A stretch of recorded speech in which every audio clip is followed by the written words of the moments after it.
পাহাড়ের পাকদণ্ডি বেয়ে ট্রেনটা যতই ওপরে উঠছিল, জলপ্রপাতের বাষ্পের মতো স্মৃতি আচ্ছন্ন করে দিচ্ছিল হ্যারিসের চেতনাকে। দিনগুলো মন্দ ছিল না। বহির্জগতের সব বাধা বিপত্তি দুর্দশা থেকে যেন পাখির ডানা হয়ে তাদের আড়াল করে রেখেছিল এই স্কুল আর বোর্ডিং। স্কুলটা চালাতো ব্রাদারহুড নামের একটি ধর্মীয় সংগঠন। সমস্ত ছাত্রদের দেখাশোনার দায়িত্বটা তাদের উপরেই ছিল। সব মনে পড়তে থাকে হ্যারিসের। সেই দীর্ঘ পাথুরে করিডোর, পাইন কাঠের ঘর, উষ্ণ আর্দ্র আবহাওয়া আর মৌমাছির গুনগুন। জার্মান অক্ষরগুলো কিছুতেই মাথায় ঢুকত না তার বদলে বাড়ির চিন্তা এসে ভিড় করত মাথায়।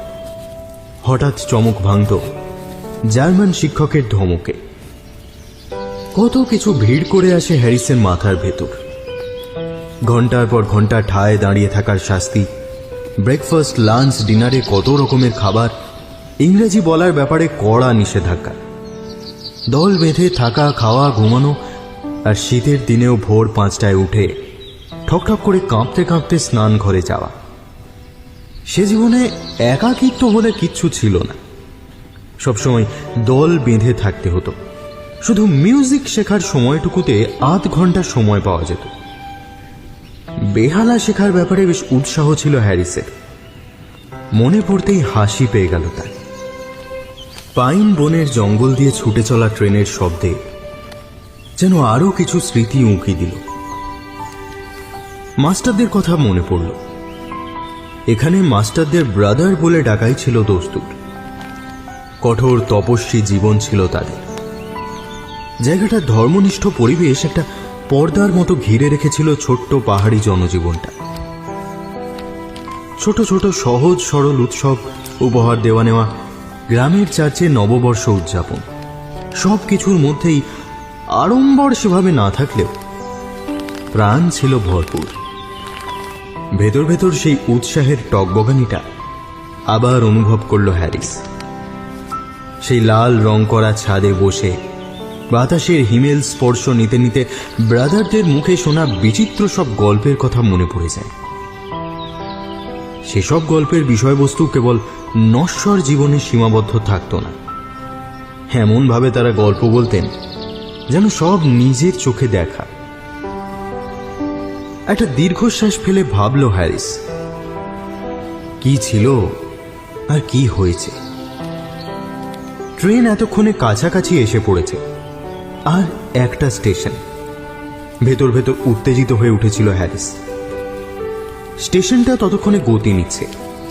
একটা সাদা পাথুরে রাস্তার বাঁক দেখে তার মনে পড়ল ওই জঙ্গলে পথটা চলে গেছে ডাই গ্যালগেনের দিকে, সুদূর অতীতে, যেখানে ডাইনিদের ফাঁসিতে চড়ানো হতো।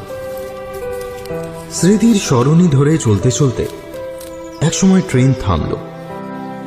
সাদা নুড়ি বিছানো প্ল্যাটফর্মে পা দিয়ে হ্যারিসের মনে হলো বয়স যেন একটা জীর্ণ কাপড়ের মতো খসে পড়ছে তার গা থেকে।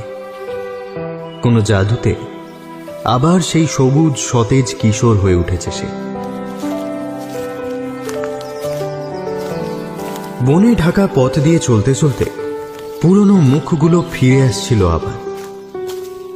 সেসব মুখে কত প্রশ্ন, কত দুঃখ। বেশিরভাগই হ্যারিসের পুরনো বিস্মৃত ক্লাসমেট।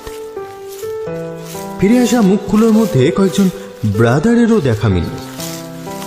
নামগুলো মনে আছে হ্যারিসের: ব্রাদার রোস্ট, ব্রাদার প্যাজল, ব্রাদার স্লিম্যান, আর সেই অশীতিপর বৃদ্ধ যাজক ব্রাদার গাইসিং। জঙ্গলটা একটা কালো সমুদ্রের মতো ছড়িয়ে আছে হ্যারিসের চলার পথের চারপাশে।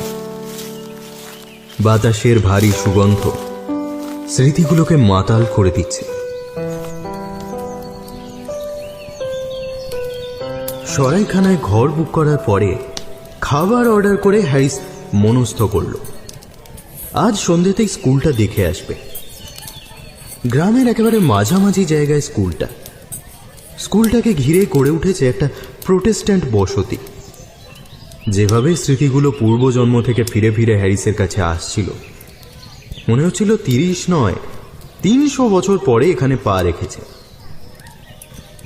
খাওয়ার সময় হ্যারিস ছাড়াও আরো দুজন ছিল খাওয়ার টেবিলে। একজন দাড়িওয়ালা মধ্যবয়সী লোক। লোকটাকে একটু এড়িয়েই যেতে চাইছিল হ্যারিস। ভদ্রলোক ইংরেজ, সম্ভবত ব্যবসায়ী, বলা যায় না, হয়তো সিল্কের ব্যবসায়ী করে। সেক্ষেত্রে লোকটার সঙ্গে কথা বলা একেবারেই উচিত হবে না। অন্যজন একজন ক্যাথলিক যাজক, ছোটখাটো নিরীহ চেহারা, এতটাই নিরীহ যে তাকে দেখে মনে হচ্ছিল পাতের স্যালাডটুকু তিনি ছুরি দিয়ে কাটছেন না, আদর করছেন। কথা হচ্ছিল তার সঙ্গেই। কথার মাঝে মাঝে ভদ্রলোক এমন অদ্ভুত তীক্ষ্ণ চাউনিতে হ্যারিসকে দেখছিলেন যে বেশ কৌতূহল হচ্ছিল হ্যারিসের। যাই বলুন, ওই স্কুলে মানিয়ে নেওয়াটা খুব একটা সহজ ব্যাপার ছিল না আমার জন্য। ভেবে দেখুন, একটা আদ্যন্ত ইংরেজের বাচ্চা গিয়ে পড়লো 100-এর ওপর বিদেশি জার্মান ছাত্রদের মাঝে। তবে এক সময় ব্যাপারটা বেশ মানিয়েই নিয়েছিলাম, বুঝলেন। ওপাশের লোকটা শুধু নিজের প্লেট থেকে মুখ তুলে তাকালো। খুব কড়াকড়ি জীবন ছিল জানেন, আমরা তো আবার বলতাম জেলখানা। এই কথাটা বলার সঙ্গে সঙ্গেই টেবিলের ওপাশের লোকটার মুখটা যেন একটু অন্ধকার হয়ে গেল। খানিকটা সৌজন্যবশতই বলল, হ্যাঁ, সেই সময় বেশ নামধাম ছিল স্কুলটার। পরে অবশ্য শুনেছিলাম সব গন্ডগোল হওয়ায়। মানে কিসের গন্ডগোল? ও মা, আপনি শোনেননি নাকি? পরিত্যক্ত হয়ে যাওয়ার আগে ওই স্কুলটায় কি হয়েছিল? হয়তো সারা দিনের ক্লান্তির ফলেই মেজাজ চড়ে গেল হ্যারিসের। লোকটার শেষ কথাগুলো ঠিকঠাক শুনতেও পেল না। I beg your pardon sir, কিন্তু আমি নিজে ওখানে পড়েছি। ওই স্কুলটার মতো জায়গা হয় না। ওখানে এমন কিছু হবে যে ওই জায়গার বৈশিষ্ট্য পাল্টে যাবে, এটা কিন্তু বিশ্বাস করা যায় না। ওখানকার ব্রাদাররা এত নিষ্ঠাবান, ধার্মিক। আর কটা জায়গা আপনি বলতে গিয়েও থেমে যায় হ্যারিস। টেবিলের অন্য প্রান্তে বসে থাকা আরেকজন লোক এক দৃষ্টে তাকিয়ে আছে তার দিকে। তার চোখ দুটোয় একটা অদ্ভুত কিছু রয়েছে, ভৎসনা, সতর্কতা। ঠিক বুঝতে পারে না হ্যারিস, তবে ভীষণ উজ্জ্বল সেই চোখ দুটো। আর মুখটা দেখে ও কেমন জানি মনে হয় এর সামনে হুটপাট উল্টো পাল্টা কোনো কাজ করে ফেলা যাবে না। এতক্ষণ এই ব্যাপারটা লক্ষ্য করেনি হ্যারিস। অদ্ভুত। হ্যারিসের টেবিলের লোকটার খাওয়া হয়ে গিয়েছে। নিচু গলায় বললেন, ও দেখলেই বুঝতে পারবেন অনেক পাল্টেছে। বলে উঠে দাঁড়িয়ে দুজনকেই ছোট্ট নমস্কার জানিয়ে ঘর থেকে বেরিয়ে গেল লোকটা। প্রায় সঙ্গে সঙ্গেই অন্য লোকটাও উঠে চলে গেল। হ্যারিস বসে বসে কফিতে চুমুক আর সিগারেটে টান দিতে লাগলো। অন্ধকার নামছে। একটু বাদে একজন কর্মচারী এসে তেলের আলোগুলো জ্বালিয়ে দিয়ে গেল। নিজের ওপর একটু বিরক্ত লাগছিল হ্যারিসের। হঠাৎ করে ওরকম মেজাজ হারালো কেন কে জানে। আসলে লোকটা তার স্বপ্ন স্মৃতিচারণের মধ্যে একটা অপ্রীতিকর কিছুর সূত্রপাত করতে চাইছিল, সেই জন্যই বোধহয়। পরে একবার ব্যাপারটা মিটিয়ে নেওয়ার চেষ্টা করতে হবে, কিন্তু এখন সিগারেটের শেষ অংশটা ফেলে দিয়ে উঠে পড়ল হ্যারিস। বেশি রাত হয়ে যাওয়ার আগেই ঘুরে আসতে হবে। যাবার পথে চোখে পড়ল সেই যাজক আর অন্য লোকটা নিজেদের মধ্যে গভীর আলোচনায় মগ্ন। পা চালালো হ্যারিস। ঠিক সময় পৌঁছতে পারলে একজন ব্রাদারের সঙ্গে আশা করি দেখা হয়ে যাবে। বলা যায় না, এক কাপ কফিও জুটে যেতে পারে। অন্ধকার ঘন হচ্ছে প্রতি মুহূর্তে, আবার উদীয়মান চাঁদের নিচে ফিকেও হচ্ছে। সুন্দর মিষ্টি একটা হাওয়া বয়ে আসছে পাহাড়ের দিক থেকে। হ্যারিসের মনটা আবার স্মৃতির বাষ্পে ঝাপসা হয়ে যায়। হঠাৎ করেই যেন বনের পথ শেষ হয়ে গ্রাম শুরু হয়েছে। দেখা গেল চার্চের চূড়া। একসময় চোখে পড়ল ঘন কাকার স্কুল বিল্ডিংটাও। তার পাথুরে দেওয়ালের গায়ে চাঁদের আলো আর তারার ঝিকমিক। বিল্ডিংটার মাথায় টালির ছাদ আর উঁচু হয়ে থাকা চিমনিগুলোর দিকে চেয়ে কিছুক্ষণ দাঁড়িয়ে রইল হ্যারিস। কিছুক্ষণ পরই তার চোখে পড়ল ব্রাদারদের ঘরের একটা জানলায় আলো দেখা যাচ্ছে। মনটা খুশি হয়ে উঠল তার। 12 ধাপ সিঁড়ি পেরিয়ে বিরাট কালো কাঠের দরজার সামনে এসে দাঁড়ালো হ্যারিস। বিশাল এই দরজাটাকে দেখলেই একসময় ভীষণ ঘৃণা জাগত মনে, কিন্তু এখন দেখে যেন একটা ছেলে মানুষই আনন্দ চেপে ধরল তাকে। একটু দ্বিধা ভরেই কলিং বেলের দড়িটা টানলো হ্যারিস। ভেতরে বেলের মিষ্টি সুরেলা টুংটানটা কানে আসতেই আবার একরাশ স্মৃতির ঝরা পাতার ওপর দিয়ে বাতাস বয়ে গেল। কেঁপে উঠল হ্যারিস, ঠিক যেমন রূপকথার গল্পে হয়। ঘন্টার আওয়াজ, পর্দা সরে যাওয়া, তারপর মঞ্চের উপর এক রাস ছায়ার আবির্ভাব। জীবনে কখনো এত আবেগপ্রবণ অনুভব করেনি হ্যারিস। নিজেকে তার সেই ছায়ারই একটা অংশ বলে মনে হলো, যেন কোনো এক অচেনা পৃথিবী থেকে সে উপস্থিত হয়েছে এই ছোট্ট নিস্তরঙ্গ জীবনটায়। বেশ কিছুক্ষণ অপেক্ষা করে আবার দড়িতে টান দিল হ্যারিস। এবার দরজাটা আস্তে আস্তে খুলে গেল। দরজার ওপারে একজন মানুষ দাঁড়িয়ে, বেশ লম্বা, গম্ভীর চেহারা, নীরব। মাফ করবেন, বেশ রাত হয়েছে। আসলে আমি সদ্য এসে পৌঁছেছি। ইচ্ছে হলো পুরনো স্কুলটা একবার দেখে যেতে। আমি এখানকারই ছাত্র ছিলাম, সেই 70-এর দশকে। ওপাশের লোকটা দরজাটা আরেকটু খুলল। তার মুখে একটা উষ্ণ আপ্যায়নের হাসি। একটু ঝুঁকে নমস্কার জানিয়ে বললেন, আমি ব্রাদার কাল্কম্যান। সেই সময়টায় আমিও এখানে মাস্টার ছিলাম। পুরনো ছাত্রের হঠাৎ দেখা পাওয়ায় যে কি আনন্দ হচ্ছে। তুমি আসায় খুব ভালো হলো। এসো, ভিতরে এসো। আমারও খুব আনন্দ হচ্ছে জানেন। সেই চেনা করিডোর, দরজা বন্ধ হয়ে যাওয়ার ধড়াম শব্দ, সবকিছুই যেন হ্যারিসকে অতীতের চাদর দিয়ে মুড়ে দিল। লোকটার দিকে তাকালো হ্যারিস। ভদ্রলোক হাসি ফিরিয়ে দিলেন ম্লান ভাবে, তারপর পথ দেখিয়ে নিয়ে চললেন। পড়ুয়ারা সবাই শুতে চলে গেছে, জানো নিশ্চয়ই। আমরা একটু তাড়াতাড়ি খাওয়া দাওয়ার পাট চুকিয়ে দিই, তবে ঘুমাই না। ভালো কথা, তোমাকে কিন্তু 1 কাপ কফি খেয়ে যেতে হবে। বলা যায় না, একটা পুরনো মুখও তুমি খুঁজে পেতে পারো। ওই সময়ের অনেক ছাত্রই বর্তমানে এখানে মাস্টার হিসেবে রয়েছে। এক মুহূর্তের জন্য হ্যারিসের মনে হলো লোকটার দু চোখে কি যেন খেলে গেল। কিছু একটা খুব অদ্ভুত, কিন্তু না, ওটা বোধহয় সির্ফ আলো ছায়ার কারসাজি। হ্যারিস আমল দিল না। এখানে ফিরতে পেরে কি যে ভালো লাগছে আপনি কল্পনাও করতে পারবেন না। আচ্ছা, বলতে বলতে চলা থামিয়েছে হ্যারিস। ওটা একটা মিউজিক রুম না? কতদিন ওখানে বেহালা বাজিয়েছি। একটা দরজার কাঁচের ভেতর উঁকি মেরে সে বলল, আচ্ছা, সেই অর্কেস্ট্রা এখনো হয়? ব্রাদার কাল্কম্যানও দাঁড়িয়ে পড়েছেন।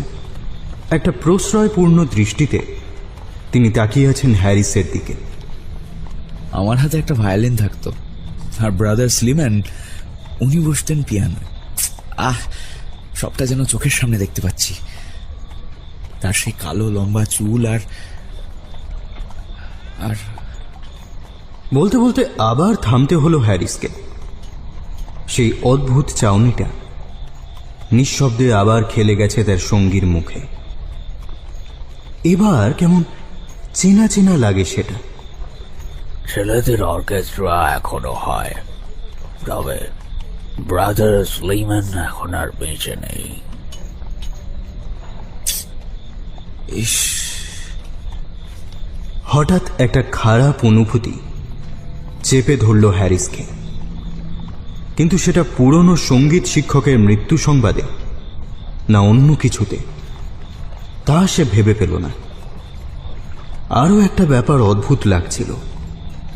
সাধারণত পুরনো স্কুলে ফিরলে সবকিছু আকৃতিতে ছোট ছোট মনে হওয়ার কথা, কিন্তু আজ হ্যারিসের হচ্ছিল ঠিক উল্টো।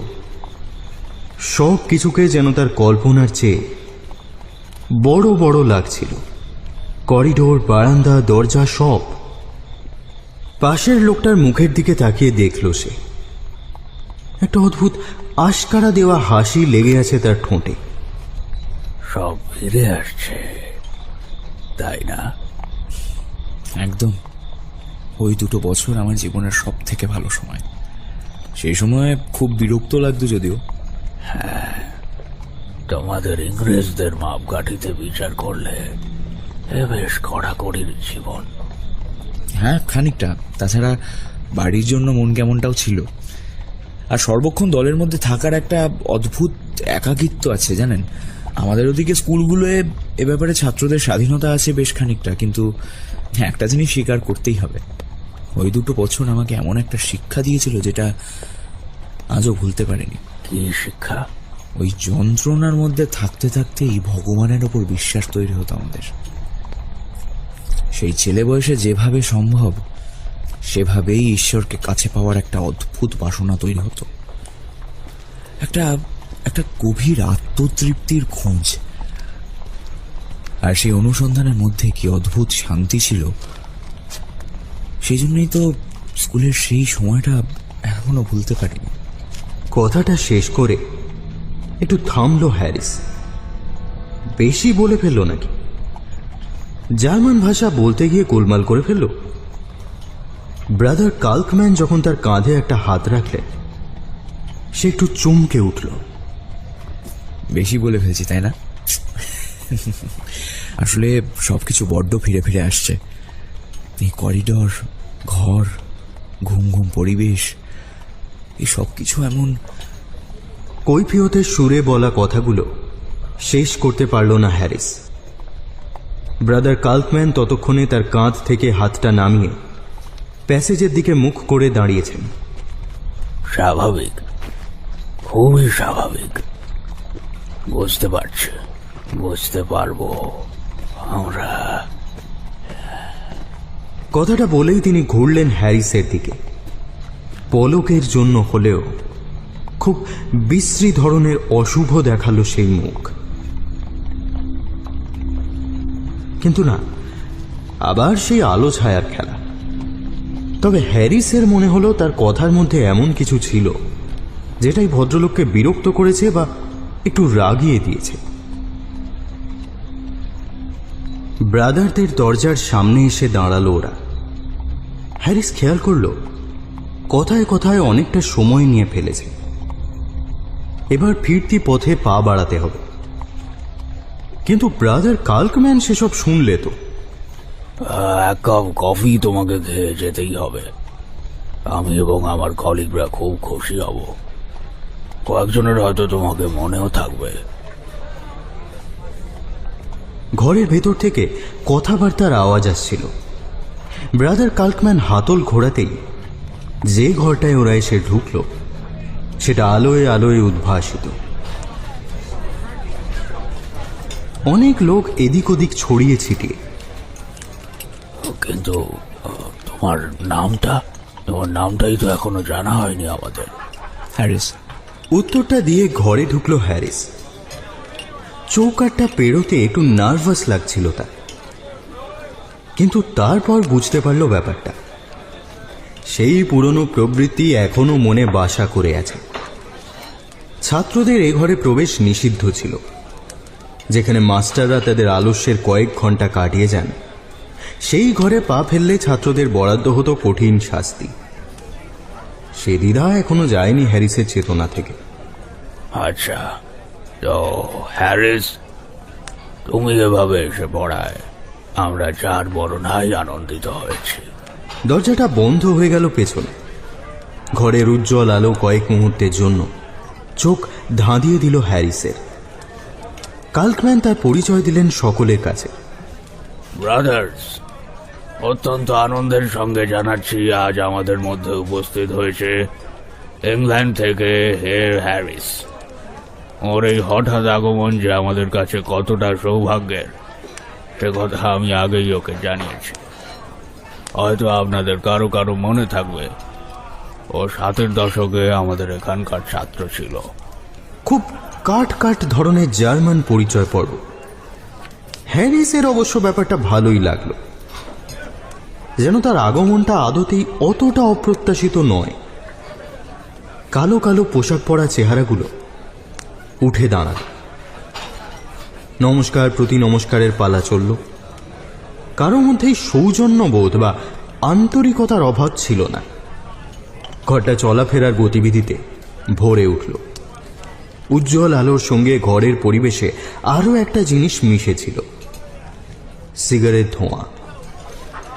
দুজন ব্রাদারের মাঝখানে বসতে দেওয়া হলো হ্যারিসকে। তার মাথাটা ততক্ষণ একটু ঘেঁটে গিয়েছে। অতীত আর বর্তমানের মাঝে আটকা পড়া এক ভিন্ন মাত্রার মানুষ মনে হচ্ছিল নিজেকে। কোনো রকমে নিজেকে সামলে নিয়ে কথোপকথনে অংশ নিল হ্যারিস। ব্রাদাররা তাকে সাদরে নিজেদের আলোচনার অংশ করে নিলেন। এই অকুণ্ঠ আন্তরিক ব্যবহারে হ্যারিসের মনে হলো সে তাঁদেরই একজন। আরেকটা ভাবনা বেশ খুশি করে দিল তার মনটা। এই মুহূর্তে তার মনে হচ্ছিল বাইরের সেই লোভী কদর্য মুনাফা সর্বস্ব রেশম ব্যবসার জগতের থেকে আচমকাই একটা অপ্রত্যাশিত ছুটি পেয়ে গেছে। তার নিজের পৃথিবীতে নিজের আত্মার দিকে তাকানোর সুযোগ বড়ই কম। ধীরে ধীরে একটা অনুশোচনা মাথাচাড়া দিচ্ছিল তার মধ্যে। সিগারেট ধোঁয়ার মধ্যে দিয়ে চারদিকের মুখগুলো দেখছিল হ্যারিস। এই ধোঁয়াটাও তার বড় পরিচিত। একটা তীব্র সমাহিত ভাব রয়েছে এর গন্ধে। কয়েকটা মুখও যেন চেনা চেনা লাগলো। মুখগুলোর গাম্ভীর্য, আপোষহীন অভিব্যক্তি মুগ্ধ করেছিল হ্যারিসকে। কেউ কেউ ওর দিকে এক বিস্ময় বিমুগ্ধ দৃষ্টি নিয়ে তাকিয়েছিল। খানিকটা অহংকারী হচ্ছিল ওর। কফিটা ভারী সুন্দর। যে ব্রাদার পিয়ানো বাজাচ্ছিলেন তিনি উঠে এসে পরিবেশন করলেন। ভদ্রলোকের সঙ্গে সেই মৃত সঙ্গীত শিক্ষক ব্রাদার স্লিম্যানের অদ্ভুত মিল। চুলটাও কালো। তার হাত থেকে কফিটা নিতে গিয়ে হ্যারিসের মনে হলো ভদ্রলোকের হাতগুলো যেন মহিলাদের মতো। ওর পাশে বসা ব্রাদার ওকে একটা সিগার দিয়েছিলেন। দেশলাইয়ের আলোতে ভদ্রলোকের মুখটা অনেকটা পুরনো ব্রাদার প্যাজেলের মতো লাগলো। সত্যি কি অদ্ভুত, কত মিল। হ্যাঁ, বুঝতে পারছি। আমাদের মুখের জায়গায় তাদের মুখ বলেই ভেসে উঠছে তোমার মনে, তাই তো? ওরা দুজনেই হেসে উঠল। কেউ অন্তত ওর মনের অবস্থাটা বুঝতে পারছে ভেবে একটু নিশ্চিন্ত লাগলো হ্যারিসের। একসময় ওদের প্রসঙ্গ ঘুরে গেল। আধ্যাত্মিক বোধের বিকাশের জন্য যেই পাহাড় ঘেরা গ্রামের বিচ্ছিন্ন পরিবেশ কতটা উপযুক্ত সেই নিয়েই আলোচনা চলল। এর হ্যারিস, আপনাকে পেয়ে আমরা যে কি খুশি হয়েছি কি বলবো। আমার দিক থেকে কারণটা কিন্তু নিছকই সেই পুরনোকে খুঁজে পাওয়া বা খুঁজে পাওয়ার চেষ্টা করা। এক ধরনের নস্টালজিয়া বলতে পারেন। তা ঠিক কথা, কিন্তু পুরনো স্কুলে এরম হুট করে এসে পড়া সকলের তো সাহসে কোলাবে না। আসলে বেশিরভাগ লোকজন নিজের নশ্বর জীবনের প্রতি এতটাই অনুরক্ত যে নিজের বিশ্বাস অবিশ্বাস এত সহজে ছেড়ে দেওয়া তাদের পক্ষে সম্ভব নয়। একটু অস্বস্তি লাগলো হ্যারিসের। এই সামান্য দেখা করতে আসাটুকুকে খুব মনে নিয়ে ফেলেছে এই লোকগুলো। আলোচনাটাও যেন একটু একটু করে তার নাগালের বাইরে বেরিয়ে যাচ্ছে। তা ঠিক, তবে নশ্বর জীবনের কিছু কিছু বিষয় কিন্তু এখনো আমাকে টানে। তাহলে তো এভাবে নিঃসংকোচে চলে আসার জন্য তোমার আরো বেশি কৃতিত্ব প্রাপ্ত। যেমন নিঃসংকোচে নিঃশর্তে চলে এলে। না, তুমি মোটেই কোনো সাধারণ ছাত্র নও। কিছুক্ষণের নীরবতা, তারপর আরো নানা বিষয়ে কথা উঠল। একটা অদ্ভুত ভালো লাগা জন্ম নিচ্ছিল হ্যারিসের ভেতর, আর সেই সঙ্গে একটা খুব সূক্ষ্ম চোরাগোপ্তা অস্বস্তি। সকলে কি বড্ড বেশি প্রশংসা করছে তার, বড্ড বেশি আদর যত্ন করছে? এমন কিছু তো সে করেনি, শুধু আবেগের বশে নিজের পুরনো স্কুলটা একবার দেখতে এসেছে। সময় বইছিল তাড়াতাড়ি। কফিটা ভীষণ ভালো, আর সিগারগুলো তো স্বর্গীয়। এই বাদাম বাদাম গন্ধটা ভীষণ ভালো লাগে হ্যারিসের। কিন্তু এদের আতিথ্যের বোধহয় একটু বেশি সুযোগ নিয়ে ফেলেছে হ্যারিস। এবার তার ওঠা দরকার। ভাবতে ভাবতে অনিচ্ছা সত্ত্বেও সে উঠে দাঁড়ায়, কিন্তু প্রবল আপত্তি ভেসে আসে ব্রাদারদের তরফ থেকে। কি এখনই উঠলে যে? রাত তো বেশি হয়নি। এমন হলে না হয় আমরা তোমাকে একটা ঘরেরও বন্দোবস্ত করে দিতে পারি। ওপরে অনেকগুলো ঘর তো ফাঁকাই পড়ে আছে।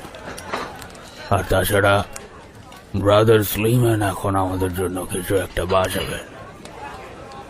ওই স্লিম্যান, শুরু করো তাহলে। হ্যারিস কেঁপে উঠল। ওই কালো চুলওয়ালা পিয়ানোয় বসা মানুষটি উনিও ব্রাদার স্লিম্যান। নিশ্চয়ই পুরনো স্লিম্যানের ছেলে, নইলে এত মিল হয় না। ওদের দিকে তাকিয়ে হাসলেন মানুষটা। ব্রাদার মায়ের বেহালাটা না তুলে রাখলে ও আমার সঙ্গে বাজাক না হয়। স্লিম্যানের ইঙ্গিত অনুসরণ করে হ্যারিস তাকায়। যাকে দেখতে পায় ঠিক তারই মতো দেখতে একজন মাস্টার তার ছাত্র জীবনে তাকে বেহালা শেখাতে। তারও নাম ছিল মায়ের। সে ভদ্রলোক উঠে দাঁড়িয়ে এমনভাবে একটা নমস্কার ঠুকলেন যে হ্যারিসের মনে হলো ওর মাথাটা কলারের নিচে ধড়ের সঙ্গে খুব আলতোভাবে জোড়া রয়েছে। বেশি নাড়াচাড়া করলে খুলে পড়ে যাবে। পুরনো ব্রাদার মায়েরও এটা করতেন, হ্যারিসের মনে আছে, কারণ ছাত্ররা সুযোগ পেলেই সেটা নকল করত। চারপাশের সবকিছু কেমন দ্রুত পরিবর্তিত হয়ে যাচ্ছে। সবকটা মুখ তার চেনা। যে লোকটাকে তার ব্রাদার প্যাজেলের মতো লাগছিল, সত্যিই তার নাম প্যাজেল।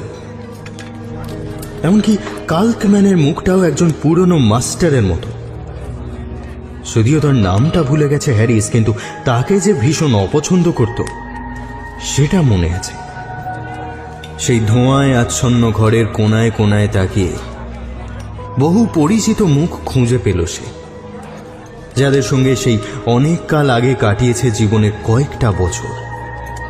রোস্ট, ফ্লুইম, মেইনার্ড, রিজেল, গাইসিন। আবার চমকে উঠল হ্যারিস।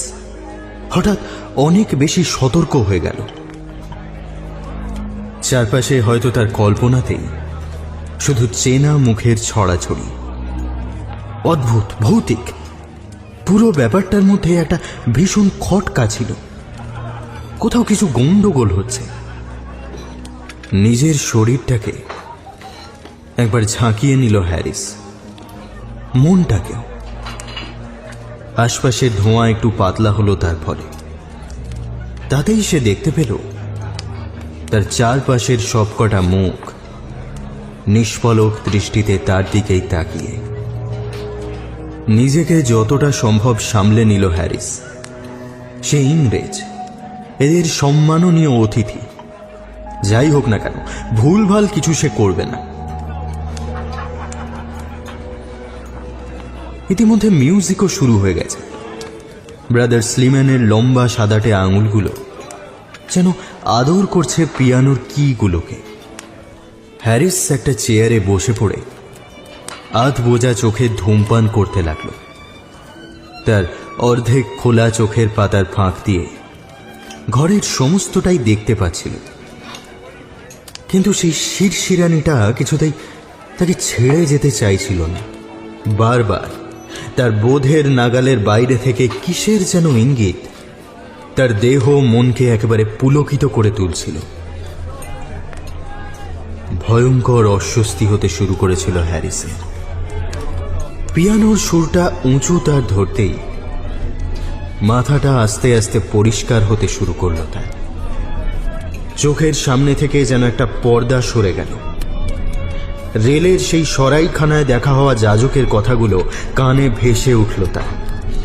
ও দেখলেই বুঝতে পারবেন অনেক পাল্টেছে। কেন কে জানে সেই উজ্জ্বল চোখওয়ালা লোকটার কথাও মনে এলো।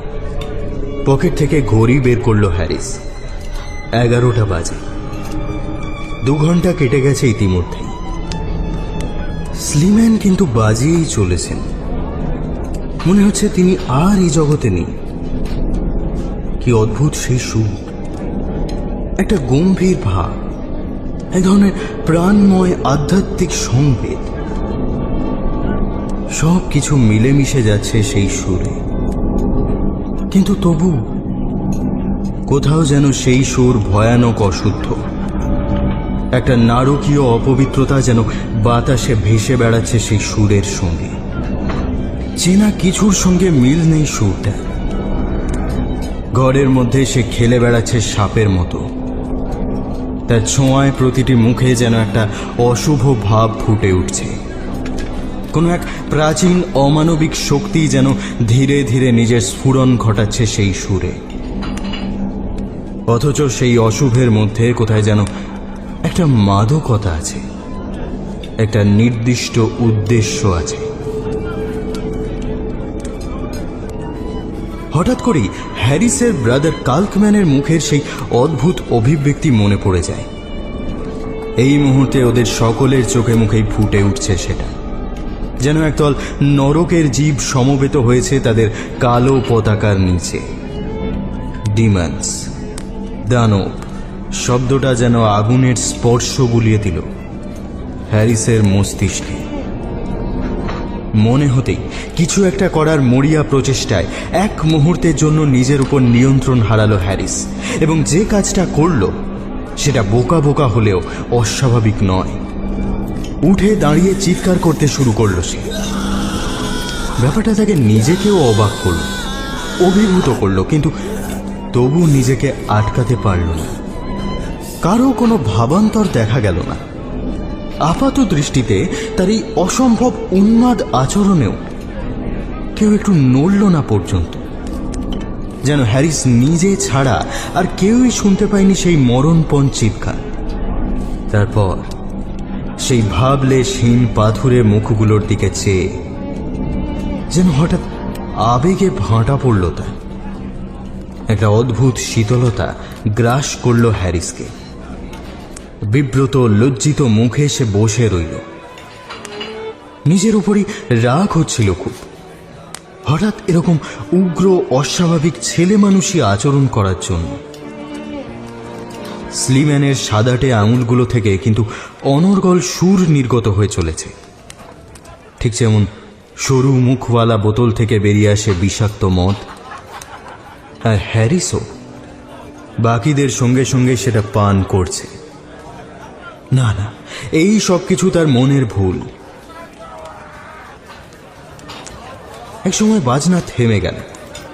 সবাই আবার স্বাভাবিকভাবে কথাবার্তা শুরু করল, যেন একটু আগে অস্বাভাবিক কিছুই হয়নি। এত যত্ন করে আমাকে আপ্যায়ন করার জন্য যে কি বলে আপনাদের ধন্যবাদ দেব জানি না, কিন্তু এবার সত্যিই দেরি হয়ে যাচ্ছে আমার। তাছাড়া বেশ খানিকটা পথ হেঁটে সরাইখানা পৌঁছাতে হবে। সকলে হৈ হৈ করে প্রতিবাদ জানালো। এমনকি এই দাবি পর্যন্ত উঠল যে হ্যারিসকে রাত্রের খাওয়াটা সেরে যেতে হবে। রাত্রে কি কি খাওয়া হবে তার ফিরিস্তি পর্যন্ত দেওয়া হয়ে গেল। এর মাঝেই আবার ব্রাদার মায়ের তার বেহালায় টান ধরলেন। ওপরে শোয়ার বিছানারও অভাব নেই যদি হের হ্যারিস চান। আর এখান থেকে বেরোনো তো মুশকিল, সব দরজা তো বন্ধ হয়ে গেছে। আরে যেমন চলছে চলুক না, দাদা আবার কবে এখানে আসবে তার কোনো ঠিক আছে? নানা রকমের অজুহাত সাজালো তার। নিজেদের মধ্যে হাসাহাসি করতে লাগলো। সবটাই যেন একটা ছল, একটা ভান, যেন এই আপাত ভদ্রতার নিচে অন্য ধরনের কোনো অর্থ লুকিয়ে আছে। মাঝরাত হয়ে এসেছে। একটা সম্মোহনী হাসি ছুড়ে দিলেন ব্রাদার কাল্কম্যান। তার গলার স্বরটা হ্যারিসের ইংরেজ কানে লোহার শিকলের ঝনঝনানির মতো শোনাল। ওদের বলা জার্মান বুঝতে যেন প্রতি মুহূর্তে বেশি বেগ পেতে হচ্ছিল। তাছাড়া এই মাত্র কি বলে ডাকলো ওরা হ্যারিসকে? ব্রাদার। এমনভাবে ডাকলো যেন হ্যারিস ওদেরই একজন হয়ে গেছে। হঠাৎ উপলব্ধির পর উপলব্ধি বিদ্যুৎ চমকের মতো অক্লান্তভাবে ঝাপটা মেরে চলল থাকে। সে সব কিছু ভুল বুঝেছে। এদের সব কথা, আচার, ব্যবহার সব কিছুতে বড় বড় ভয়ানক ভুল বুঝেছে। বহির্জগৎ থেকে প্রায় বিচ্ছিন্ন এই গ্রাম্য পরিবেশে কোনো বিশেষ ধরনের আধ্যাত্মিক উপাসনার কথা বলছিল ওরা। কি ধরনের উপাসনা? যে ধরনের আধ্যাত্মিক শক্তির কথা ওরা বলছিল, নির্জনতার কথা বলছিল, উপাসনার কথা বলছিল, সেগুলোর কোনোটাই তো হ্যারিস যা বুঝেছিল তা নয়। আগাগোড়া হ্যারিস বুঝতেই পারেনি সে সত্যিই একটা নাটকের অংশ হয়ে পড়েছে, যে নাটকের জন্য এরা বসেছিল মঞ্চ সাজিয়ে। এরা যারা ধার্মিকতার ছদ্মবেশে আড়ালে লুকিয়ে রাখে মানুষের বোধের অগম্য সব উদ্দেশ্য। কিন্তু এরকম একটা অনর্থের মাঝখানে কিভাবে এসে পড়ল হ্যারিস? এসে পড়ল নাকি ওকে নিয়ে আসা হয়েছে ইচ্ছাকৃতভাবে, সুচিন্তিতভাবে? ক্রমেই চিন্তাভাবনা সব ঘেঁটে যাচ্ছিল তার। আর কেনই বা এরা তার এইটুকু একটা ছোট্ট সাধারণ কাজে এতটা খুশি হল? বারবার করে এখানে আসার সাহসের কথা কেন তুলছিল এরা? আর কি যেন বলছিল, নিঃসংকোচে, নিঃশর্তে। এসব কথার মধ্যে একটা চোরা বিদ্রুপ লুকিয়েছিল না? এর কোনো প্রশ্নের উত্তর তার কাছে নেই। ভয় ততক্ষণে একটা ময়াল সাপের মতো পেঁচিয়ে ধরেছে তার শরীর, মন অসাড় করে দিচ্ছে তাকে। শুধু একটা কথা সে স্পষ্ট বুঝতে পারছে, এরা ওকে এখানেই রেখে দিতে চায়, ওকে যেতে দিতে চায় না। ও বুঝতে পারল এরা ভালো নয়, শুভ নয়, এরা ক্ষতিকর। একটু আগে কি বলছিল যেন? আবার কবে আসবে, আদৌ আসবে কিনা? কথাগুলো যেন আগুনের অক্ষরে ভেসে উঠল হ্যারিসের চোখের সামনে। হ্যারিস সেই অর্থে বিপদে পড়েনি এর আগে, অন্তত এরকম বিপদে তো নয়। তাই সে ভীতু না সাহসী সে কথা তার নিজেরও স্পষ্ট জানা ছিল না। তার উপর তার মাথাটা গিয়েছিল সম্পূর্ণ ঘেঁটে। একবারও মনে হলো না যে এই ব্রাদারদের সকলেই হয়তো বদ্ধ উন্মাদ, কিংবা সে নিজেও সাময়িকভাবে বিকারগ্রস্ত হয়ে পড়েছে এই পরিবেশের মধ্যে। যুক্তি সাজাবার মতো অবস্থায় ছিল না তার মস্তিষ্ক। প্রবৃত্তি তাকে শুধু একটা কথাই বলছিল, পালাও, যত তাড়াতাড়ি সম্ভব এখান থেকে পালাও। সেই মতো আর একটাও কথা না বলে কোনো রকমে কফি আর তার সঙ্গে হালকা খাবারগুলো শেষ করে সে উঠে দাঁড়ালো। আরেকবার তার বিদায়ের কথা ঘোষণা করল। খাওয়ার সময়টুকু অবশ্য যথাসম্ভব সাধারণ আচরণই করার চেষ্টা করেছে। ভাবতেই খারাপ লাগছে এই সুন্দর সন্ধ্যাটাকেও একসময় শেষ হতে হচ্ছে, কিন্তু এবার আমায় বিদায় নিতে হবে। আপনাদের এই আন্তরিক আপ্যায়ন আমি সারা জীবন মনে রাখবো। বরং উল্টোটা। চেয়ার ছেড়ে উঠে দাঁড়াতে দাঁড়াতে বললেন কাল্কম্যান, আমরাই আদতে তোমার কাছে কৃতজ্ঞ। অন্তত 10-12 জন ব্রাদার হ্যারিস এবং দরজার মাঝখানে এসে দাঁড়ালো। অনেক ধন্যবাদ আপনাদের। ভাবতেই পারিনি যে স্রেফ ঘটনাচক্রে ঘটে যাওয়া এই সাক্ষাতে আপনারা এত খুশি হবেন। বলতে বলতে আরেক পা দরজার দিকে এগিয়ে গেল সে, কিন্তু তার দরজা অবধি পৌঁছানোর আগেই ব্রাদার কাল্কম্যান ঝট করে উঠে এসে দরজার সামনে দাঁড়ালেন। তার মুখের ভাবটা আপোষহীন, নির্লিপ্ত, অন্ধকার। স্রেফ ঘটনাচক্রে তো তুমি এখানে এসে পড়নি ব্রাদার হ্যারিস। তোমার আসার কারণটা কিছুটা আন্দাজ করতে পেরেছি আমরা। প্লিজ আমাকে ভুল বুঝবেন না, আমার আসলে একটু তাড়া। না, একেবারেই না। আমরা কোনো ভুল করছি না। যেরকম নিঃস্বার্থ নিষ্ঠা আর ভক্তি নিয়ে তুমি আমাদের মাঝে এসেছ, যেভাবে নিঃসংকোচে নিজেকে উৎসর্গ করেছ, সেই মহত্বকে কি অন্য কিছু বলে ভুল করার অবকাশ আছে? বলো। তুমি আমাদের সম্পূর্ণ ভরসা এবং সম্মান অর্জন করেছ।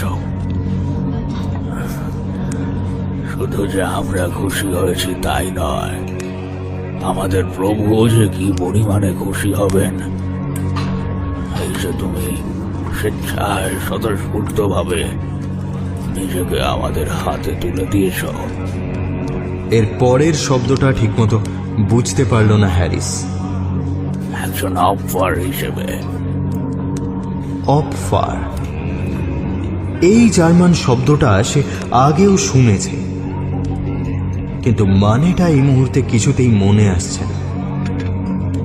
পাগলের মতো মাথার ভেতর হাতড়াতে থাকলো সে। শব্দটার ঝংকারটা যেন তার চৈতন্যের কোনো গহন কোণে একটা ঠান্ডা স্পর্শ বুলিয়ে গেল। সত্যি এমন একজন ইচ্ছুক অফার পাওয়া কি আর চারটিখানি ব্যাপার। এবার কথা বলেছেন স্লিম্যান। তার কণ্ঠস্বরের মধ্যে কিসের যেন অদ্ভুত ইঙ্গিত। ভগবান, কি বলতে চাইছে এরা? নিজেকে নিষ্ঠা ভরে উৎসর্গ করা, স্বেচ্ছায় স্বতঃস্ফূর্তভাবে নিঃস্বার্থে অপফার। অপফার, এসবের মানে কি? ওই অদ্ভুত শব্দটার মানে কি? নিজের স্নায়ুগুলোকে সুস্থির রাখার একটা মরিয়া চেষ্টা করলো হ্যারিস। কাল্কম্যানের মুখটা ভালো করে দেখল সে। চকের মতো সাদা। কাল্কম্যান শব্দটার মানেটা হঠাৎই মনে পড়ে গেল তার। খড়ির মানুষ।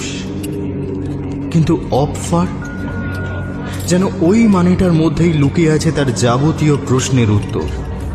তার ঘেঁটে যাওয়া বোধের ওপর অবিশ্রান্তভাবে বর্ষিত হয়ে চলেছে ওই একটি শব্দের প্রতিঘাত। কি অদ্ভুত! সারা জীবনে এত অদ্ভুত অদ্ভুত জার্মান শব্দের মানে সে জেনেছে, অথচ এই শব্দটা খুব সাধারণ একটা শব্দ, এর মানেটা বেরিয়ে গেছে ওর মাথা থেকে।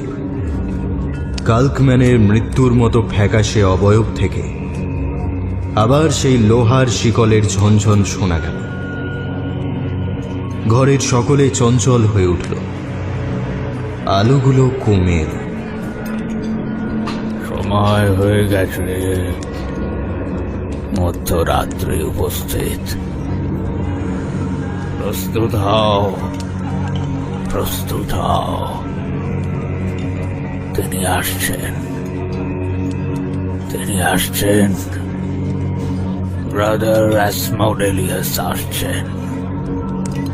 নামটা শোনা মাত্রই হ্যারিসের ভয় করল, একটা আদিম নগ্ন ভয়। মন্ত্রোচ্চারণের সঙ্গে সঙ্গেই সমস্ত ঘরের পরিবেশ পাল্টে গেল। যা কিছু সুস্থ স্বাভাবিক সবকিছুর মধ্যেই একটা বিভৎস আতঙ্কের ছায়া পড়ল।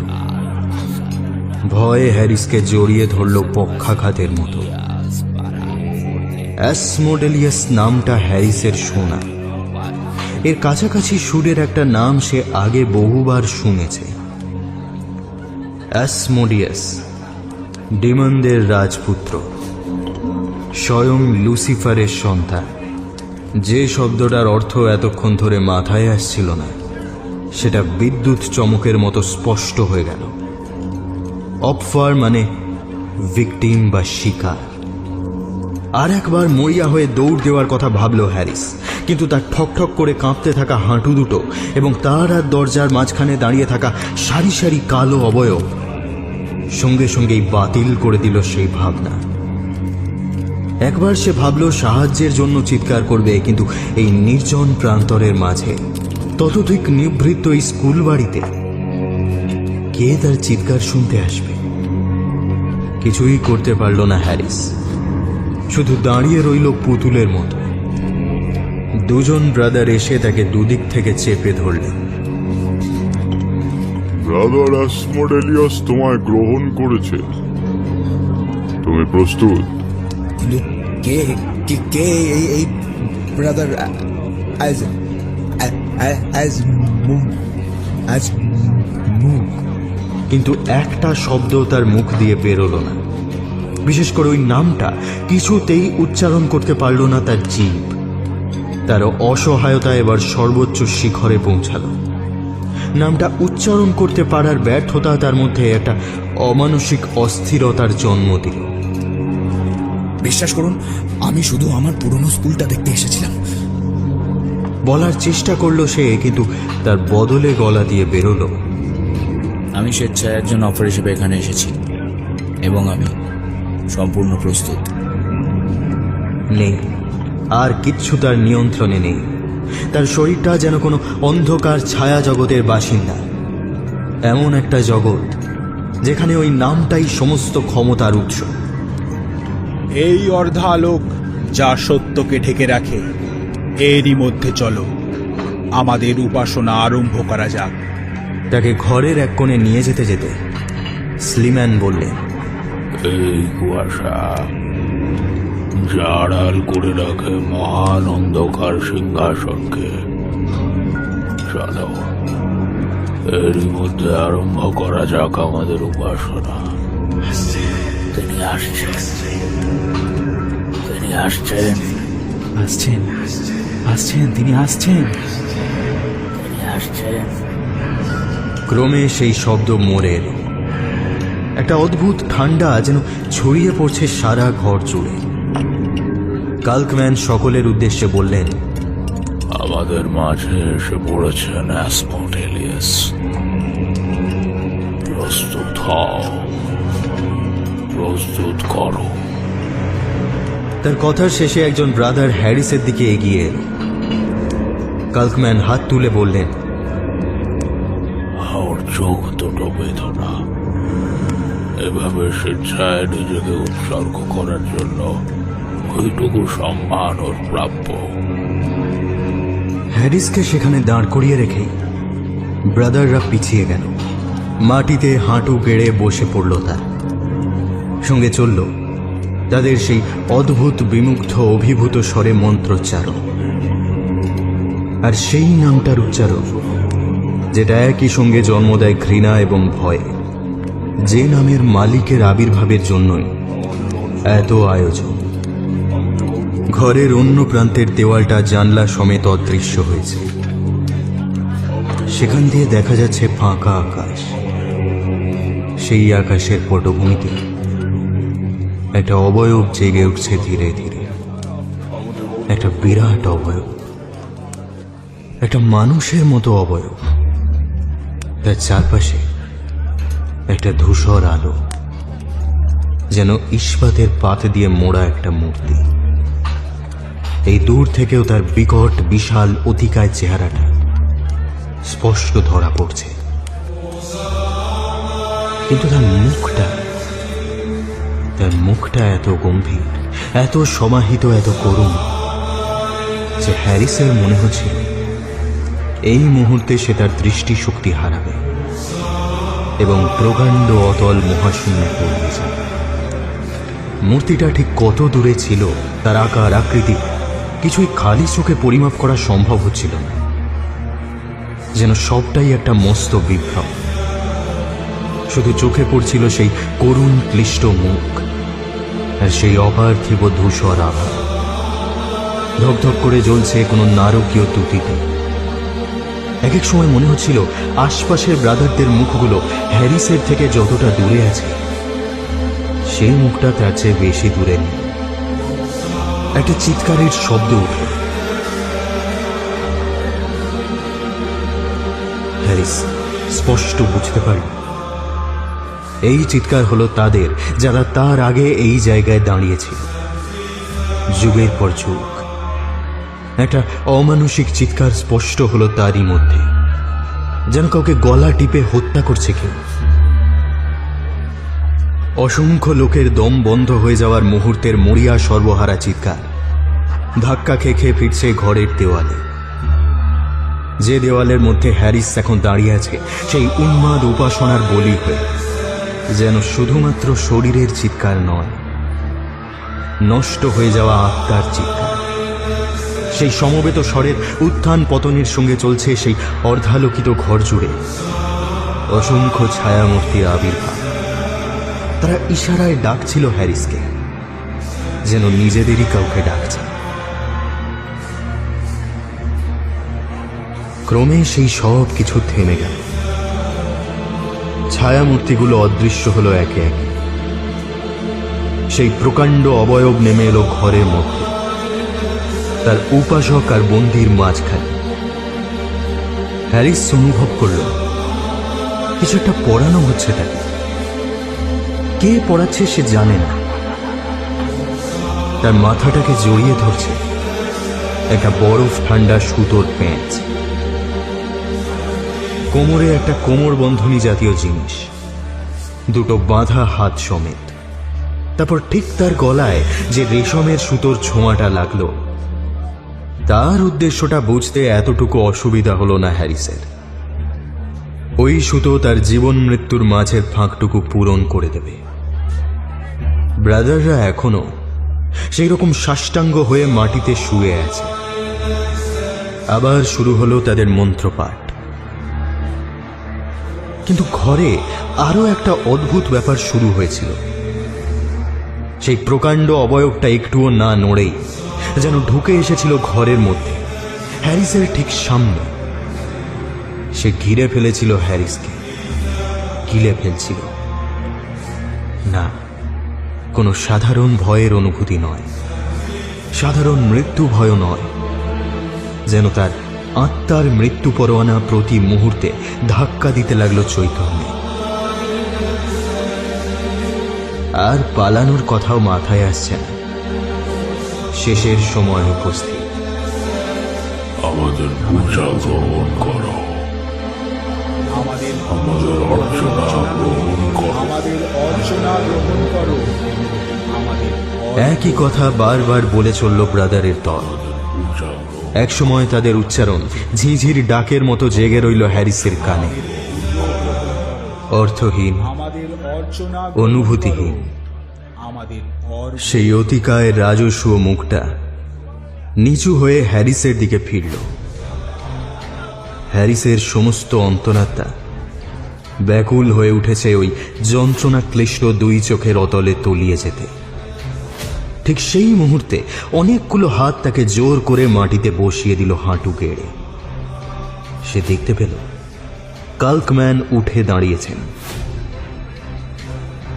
তার গলার ওপর রেশমি সুতোর ফাঁস শক্ত হচ্ছে। ঠিক সেই সময় একটা অদ্ভুত ব্যাপার ঘটল। এতক্ষণ ধরে পরপর যে ধরনের অদ্ভুত ব্যাপার ঘটে যাচ্ছিল, এই অদ্ভুতের প্রকৃতি তার চাইতে কিছুটা আলাদা। কোথা দিয়ে কি হয়ে গেল হ্যারিস জানে না, কিন্তু সেই প্রতি মুহূর্তে সংকুচিত হতে থাকা ফুসফুসের যন্ত্রণায় সংজ্ঞা হারানোর আগের মুহূর্তে তার চোখের সামনে ভেসে উঠল রেলের সরাইখানায় দেখা সেই দ্বিতীয় লোকটার মুখ। সেই উজ্জ্বল চোখ দুটো ওই অবস্থাতেও একটা দৃঢ় বলিষ্ঠ মুখ কোথা থেকে যেন একটা অদ্ভুত মানসিক জোর এনে দিল হ্যারিসের মধ্যে। বোধহয় নিশ্চিত মৃত্যুর আগে আর একটা বিভ্রম ছাড়া আর কিছুই নয়, তবু সেই মুখ একটা নিশ্চিত আশার আলো জ্বেলে দিল হ্যারিসের অন্তরে, পরিত্রাণের আশা। হ্যারিস এখন বোঝে আদতে সেই মুখে কি ছিল। কিছুই না, কেবল সহজ সাধারণ সরলতা। পৃথিবীর যে কোনো প্রান্তে যুগে যুগে খুঁজে পাওয়া যায় এমন মুখ। এই মুখ মুছে দিতে পারে সমস্ত জাগতিক এবং মহাজাগতিক অমঙ্গল। সব হারানো মানুষের বেঁচে থাকার মরিয়া তাড়নায় হ্যারিস ডাকল, প্রাণপণে ডেকেই চলল। কি ভাষায়, ইংরেজি না জার্মান, তা আজ তার মনে নেই, তবে সকলে সেটা বুঝল। ব্রাদাররা বুঝল, সেই প্রকাণ্ড অশুভ অবয়বটাও যেন বুঝল। কয়েক মুহূর্তের জন্য একটা ভীষণ বড় ধরনের গোলমাল সৃষ্টি হল। হ্যারিসের শুধু মনে আছে টুকরো টুকরো ক্ষিপ্ত চিৎকার। ক্রমাগত বিস্ফোরণের শব্দে কান পাতা দায় হল। জানে একসঙ্গে অনেকগুলো কামান দেখেছে কে। হ্যারিস সংজ্ঞা হারিয়ে মেঝেতে লুটিয়ে পড়ল। সমস্ত দৃশ্যপট ধোঁয়ার মতো মিলিয়ে যেতে লাগলো আস্তে আস্তে। হ্যারিসের পাশে হাঁটু গেড়ে বসেছিল একজন মানুষ। তার চেহারাটা মোটেই জার্মানদের মতো নয়। সরাইখানার সেই লোকটা, যার চোখ দুটো অদ্ভুত রকমের উজ্জ্বল।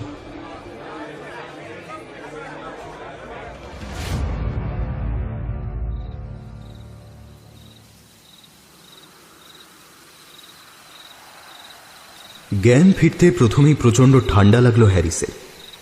সে ভয়াবহ স্মৃতি তখনও তার মধ্যে জীবন্ত, কিন্তু আশেপাশে তার আর কোনো চিহ্ন চোখে পড়ল না। না কোনো দেওয়াল, সিলিং, নিবু নিবু আলো, সিগারেট ধোঁয়া, না কোনো কালো কালো মূর্তি, না জানলার বাইরে কোনো ধূসর প্রকাণ্ড মহাজাগতিক অবয়ব। একটা ইট কাঠ পাথরের ধ্বংসস্তূপের মধ্যে সে শুয়ে আছে। শিশিরে ভিজে গেছে পোশাক। উঠে দাঁড়িয়ে দূরে চারিদিকে জঙ্গল ছাড়া আর কিছুই চোখে পড়ল না। সামনে কয়েকটা বাড়ির অস্পষ্ট আউটলাইনও দেখা যায়, শুধুই পাথুরে জঞ্জাল, যারা বহুকাল আগে এখানে দাঁড়িয়ে থাকা কোনো বিল্ডিংয়ের অস্তিত্বের সাক্ষ্য বহন করছিল। আধ পোড়া আধ পচা কাঠ আর তাদের মধ্যে দিয়ে মাথাচাড়া দেওয়া উদ্ভিদ আর কাঁটা গাছের দল জানান দিচ্ছিল এ বাড়ি বহুকাল আগেই পরিত্যক্ত। মাথার ওপর ঝলমল করছিল চাঁদ, আর এই সব কিছুর মাঝে দাঁড়িয়ে হ্যারিস শীতে কাঁপছিল। ঠিক এই সময় আর একটা মানুষের অবয়ব দেখতে পেল সে, খুব কাছেই, রেলের সরাইখানার সেই দ্বিতীয় লোকটা।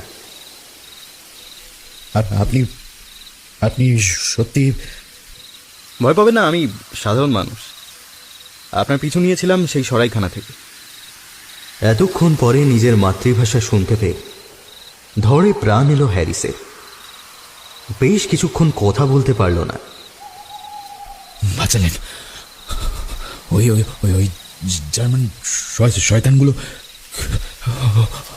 কিন্তু ওদের কি হলো বলুন তো? আর ওই ওই ঘরটা বলতে বলতে একবার অন্য মনস্ক ভাবে নিজের গলায় হাত বুলিয়ে নিল হ্যারিস। সবটাই কি আমার আমার স্বপ্ন? শুনুন, আপনার বরং হাঁটতে হাঁটতে কথা বলি। আগন্তুক এগিয়ে এসে একটা হাত ধরল তার। এরকম ভুতুড়ে জায়গায় বেশিক্ষণ দাঁড়িয়ে থাকাটা নিরাপদ নয়, বুদ্ধির পরিচয় তো নয়। দ্রুত হেঁটে জায়গাটা পার হয়ে গেল ওরা। শেষে সেই ধ্বংসাবশেষ থেকে বেরিয়ে মূল রাস্তায় এসে হ্যারিস নিজেকে গুছিয়ে নিয়ে প্রশ্ন করল, কি ব্যাপার বলুন তো? কি হলো আমার সঙ্গে? কিভাবে হলো? এটা সম্ভব কিভাবে? আমি যখন এলাম স্পষ্ট দেখলাম ওদের একটা অক্ষত স্কুল বাড়ির মধ্যে। রীতিমতো হ্যান্ডশেক করেছি আমি ওদের সঙ্গে, ঠিক যেমন এখন আমি আপনাকে দেখছি ওদেরকেও দেখেছি। আচ্ছা আচ্ছা আচ্ছা আচ্ছা, সবটাই কি আমার মনের ভুল? হ্যাঁ, সবটাই আমার মনের ভুল। আগন্তুক উত্তর দেওয়ার আগেই আগন্তুকের সদ্য বলা কথাগুলোর কয়েকটা শব্দ হঠাৎ ধাক্কা দিল হ্যারিসের চেতনায়। এক মিনিট কি বলেন আপনি? বহুদূরে? হঠাৎ দাঁড়িয়ে পড়ে পেছনের ধ্বংসস্তূপটার দিকে তাকালো হ্যারিস, কিন্তু আগন্তুক তাকে টেনে নিয়ে চললেন। হ্যাঁ, সব বলছি, আরও কিছুটা এগিয়ে যাই। আসলে আমি যে মুহূর্তে বুঝতে পারলাম আপনি কোথায় গেছেন, আমিও বেরিয়ে পড়লাম। আপনাকে যখন খুঁজে পেলাম তখন 11টা বাজে। 11টা? আপনি যখন জ্ঞান হারালেন আমি কাছেই ছিলাম, অপেক্ষা করছিলাম কখন নিজের থেকে আপনার জ্ঞান ফিরবে। এখন বিপদ কেটে গেছে। আপনাকে নিরাপদভাবে সরাইখানা পর্যন্ত পৌঁছে দিয়ে আমার ছুটি। স্পেলটা, মানে ওখানে যে মন্ত্রবন্ধনী ছিল সেটা ভেঙে দিয়েছি। স্যার, আপনাকে যে কি বলে আমি ধন্যবাদ দেব, কিন্তু আমি তো কিছুই বুঝতে পারছি না। সব যেন কেমন একটা ঘেঁটে গুলিয়ে যাচ্ছে। ওই স্কুল বাড়িটা বহুদিন পরিত্যক্ত। গ্রামের মোড়লদের ইচ্ছায় ওটা বহুদিন আগেই পুড়িয়ে ফেলা হয়েছে। তা অন্তত বছর 10 তো হবেই। কিন্তু ওই ছাদের নিচে ঘটে যাওয়া কোনো ভয়ঙ্কর ঘটনার পুনরাবৃত্তি এখনো মাঝে মাঝে হয় ওখানে, যে ঘটনা কালক্রমে জায়গাটাকে ধ্বংসস্তূপে পরিণত করেছে, গোটা গ্রামটাকেই পরিত্যক্ত হতে বাধ্য করেছে। যারা সেই ঘটনা ঘটিয়েছিল তাদের খোলসরা এখনো তাতে অংশগ্রহণ করে। ওরা শয়তানের উপাসক। শুনতে শুনতে হ্যারিসের কপালে ঘামের বিন্দু ফুটে উঠছিল। খুব একটা মন দিয়ে শুনতেও পারছিল না। কি অদ্ভুত ব্যাপার! এই ভদ্রলোককে এর আগে মাত্র একবার দেখেছে সে, কথাও বলেনি কখনো। তবু এই নির্জন রাতে এর পাশে হাঁটতে হাঁটতে একটু একটু করে আত্মবিশ্বাস ফিরে পাচ্ছে, যেন সুস্থ হয়ে উঠছে। অবশ্য যে কথাগুলো তিনি বলছেন সেগুলোর সমস্ত অর্থটা বুঝতে বোধহয় আরও খানিকটা সময় লাগবে তার, কিন্তু তবু এর সঙ্গ যেন তার আতঙ্কিত মনে ভরসার প্রলেপ দিচ্ছে। লোকটার নামটা পর্যন্ত জিজ্ঞেস করার কথা মনে পড়ল না হ্যারিসের, শুধু তার পাশে পাশে হাঁটতে ইচ্ছা করছিল। লোকটার কথাগুলো শুনে একটু একটু করে মনে যে ভরসা ফিরে আসার অনুভূতি, সেটাকে উপভোগ করতে ইচ্ছা করছিল হ্যারিসের। অনেকদিন আগে বইয়ে পড়া কয়েকটা কথা মনে পড়ে গেল তার। বেশ কিছু কথাবার্তার পর সে জিজ্ঞেস করল, আপনি তাহলে একজন রোজেক্রুশিয়ান, মানে ওই ওই ওই অতি প্রাকৃত রহস্য আর ওই ওই গূঢ় তত্ত্ব নিয়ে যাদের চর্চা? ওই যাজক ভদ্রলোকের সঙ্গে আপনার কথোপকথন আমি দূর থেকে শুনতে পেয়েছিলাম। আপনি বেরিয়ে আসার পরে আমি ওর কাছ থেকে এই জায়গাটা সম্পর্কে বাকিটা জানতে পারি। এই ছোট্ট ধর্মনিষ্ঠ নির্বিবাদী কমিউনিটির মধ্যে গোপনে শেকড় ছড়িয়েছিল একটা বিষ, শয়তানের উপাসনা। শয়তানের উপাসনা এখানে? বলেন কি? হ্যাঁ, এখানেই একদল ব্রাদারের তত্ত্বাবধানে। প্রথম প্রথম কেউ অতটা লক্ষ্য করেনি। তারপর যখন হঠাৎ করে গ্রাম থেকে রহস্যজনকভাবে কিছু লোক গায়েব হতে শুরু করলো, তখন সবার টনক নড়ল। আপনি বলুন, শয়তানের উপাসনা লুকানোর পক্ষে ওই রকম সাধু সন্তের মতো ধার্মিক জীবনযাপনের চাইতে উপযোগী মুখোশ আর আছে? কি ভয়ানক! আর আর ওই ওরা ওরা ওরা আমাকে কি বললো জানেন? জানি, আমি কাছেই ছিলাম, সব শুনেছি। আমার প্ল্যান ছিল ওদের উপাসনার প্রক্রিয়া শেষ হলে তারপর ওদের ধ্বংসের প্রক্রিয়া শুরু করব। তো আপনার নিরাপত্তার কথা ভেবে ওই সময় নিজেকে প্রকাশ করলাম, শেষের কিছু আগে। আমার নিরাপত্তা? মানে আমি আমি আমি আমি সত্যি সত্যি ওই ওই ওই বিপদে পড়েছিলাম। ওরা ওরা ওরা ওরা ওরা ওরা আধ্যাত্মিকভাবে উন্নত কিছু অশুভ একদল মানুষ। ওরা অন্ধকার বেছে নিয়েছে স্বেচ্ছায়। ওদের লক্ষ্য হলো ওদের এই বিভৎস অস্বাভাবিক অস্তিত্বকে যে কোনো মূল্যে টিকিয়ে রাখা। ওদের উদ্দেশ্য সফল হলে আপনার আত্মা সেই কাজে সাহায্য করত। হাঁটতে হাঁটতে হ্যারিস চেষ্টা করছিল তার নিজের রোজকার জীবনের কথা মনে করতে, সিল্কের ব্যবসার কথা, বিজনেস পার্টনারদের কথা। আপনাকে ওরা ভিকটিম হিসেবে বেছে নিয়েছিল, তার অবশ্য একটা কারণও আছে। আপনি সারাদিন অতীত নিয়ে এত বেশি ভেবেছিলেন যে সে অতীতই নিজেকে পুনর্নির্মিত করে নিয়েছিল এই ধ্বংসস্তূপে। সেই কারণেই যেটুকু ফেলে আসা সময়ের শক্তি ওখানে অবশিষ্ট রয়ে গিয়েছিল, তার সঙ্গে একটা আত্মিক যোগাযোগ তৈরি হয়ে গিয়েছিল। আপনার সহজ শিকার হয়ে গিয়েছিলেন আপনি। ভদ্রলোকের হাতটা আরেকবার শক্ত করে চেপে ধরল হ্যারিস। দুঃখের ব্যাপারটা কি জানেন? আমাদের যত খারাপ ভাবনা, চিন্তা, আবেগ, অনুভূতি, এরা ছাপ রেখে যায় আমাদের আশেপাশের জিনিসপত্রের ওপর।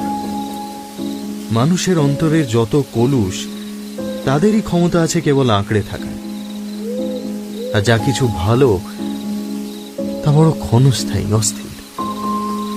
কথাগুলো ভালোভাবে শুনছিল না হ্যারিস, আর শুনলেও তখন অন্তত ভালো করে বুঝতে পারেনি।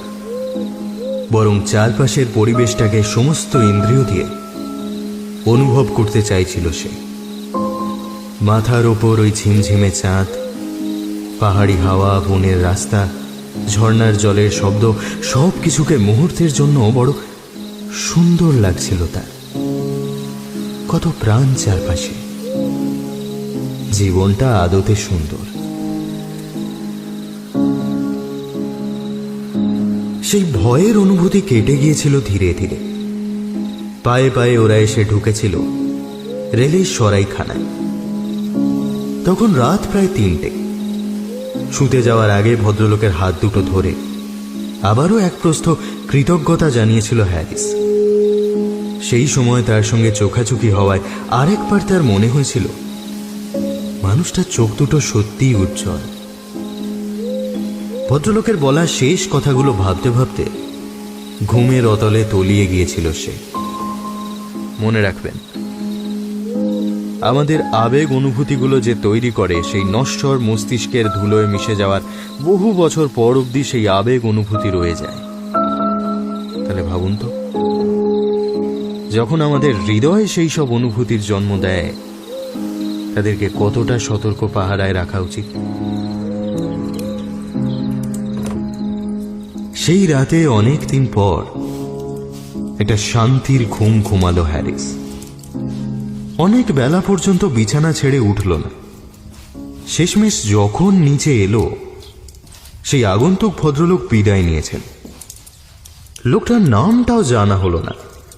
ভেবে বেশ খানিকটা অনুতাপ হলো তার। আচ্ছা, কাল রাতে আমার সঙ্গে যে লোকটা ছিল, তিনি কোথায় গেছেন আপনি কিছু জানেন? রিসেপশনের মেয়েটি মাথা নাড়ে, তারপর ভিজিটারের খাতাটা টেনে নিয়ে বলে, উনি তো কিছু বলে যাননি, কেবল নাম সই করে গেছেন। খাতার পাতা উল্টে লাস্ট এন্ট্রিটা দেখলো হ্যারিস। খুব গোছানো হাতের লেখায় 3টে শব্দ লেখা, জন সাইলেন্স, লন্ডন।